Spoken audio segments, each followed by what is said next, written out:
Hello guys and welcome back to another episode of Trailblazer. In this video I'm going to tell you about the cost of our Sandakphu trip, and also I'm going to tell you about how we missed our return train and what difficulties we had to overcome to get back home. So I have made an entire series of vlogs regarding our Sandakphu trek and also a video on the expenses we beared in Darjeeling, so make sure to check them out. So in this video I'm going to tell you about the cost we had to bear from Howrah to Howrah except the Darjeeling part. So let us start from the beginning. We booked train tickets in sleeper class from Howrah to New Bongaon. New Bongaon is a few stations after NJP. We booked it that way because we were not getting tickets for NJP from Howrah. This costed us around 475 rupees per head. We reached NJP station at 3 AM. It's really hard to get a cab at this time from NJP to Malebhanjan, and even if you get one, they will charge you almost twice or thrice. So we booked a cab from Gozo and it costed us 3000 rupees. Normally people who come to Sandakphu stay in Malebhanjan the first night, but our plan was to head directly to Tumling. So we stayed in Malebhanjan only for a few hours. After reaching there at 5, we had stayed there for a few hours. We had our breakfast and then we moved on to Tumling. So the breakfast cost is about you can say 100 to 150 per head each day. The cost of lunch is 200 rupees per head each day, and evening snacks about 100 rupees per head, and dinner 200 again. So the total cost would be about 600 to 700 per head. So let's go with that and I will tell you the remaining things now. Our original plan was to get a Land Rover, but we didn't get one, so we booked a normal SUV and headed towards Tumling. This costed us rupees 1500. The name of the hotel in which we stayed in Tumling was Mountain View Lodge.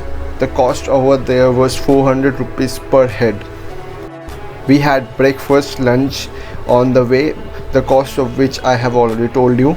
That day in the evening we reached Kalipogri and stayed at Chamang Lodge. We paid 500 per head, which was the most in this trek route, but the room was really small and not so great. The third day morning we were so tired after last day's trek that we decided to take a car and go to Sandakphu. This costed us rupees 2000.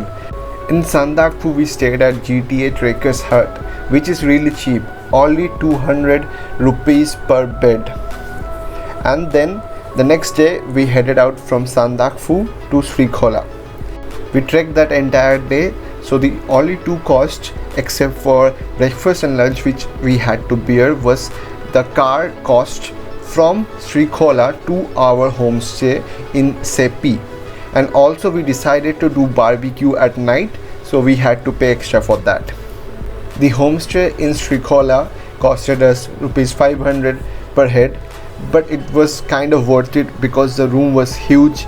They had room heaters, bed heaters, everything.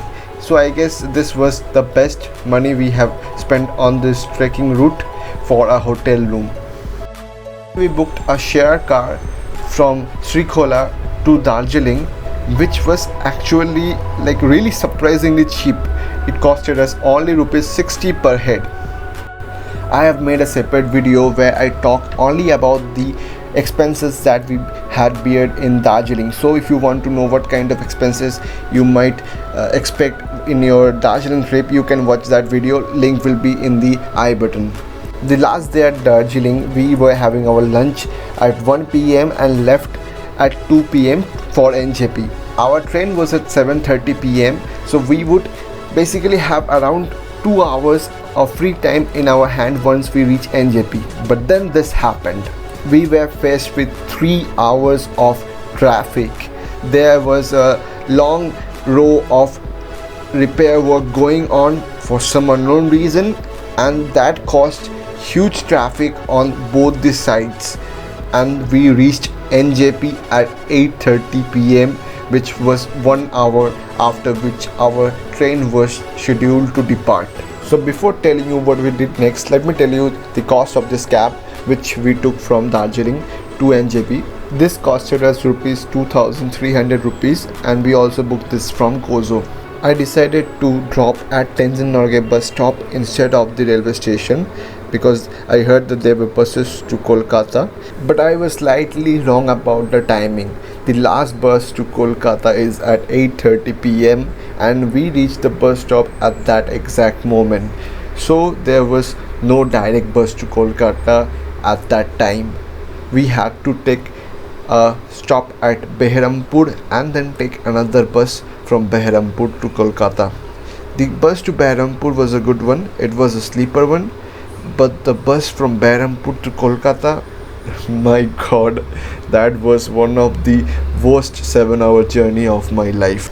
But finally, 26 hours later, the next day at 4 p.m, I finally reached home.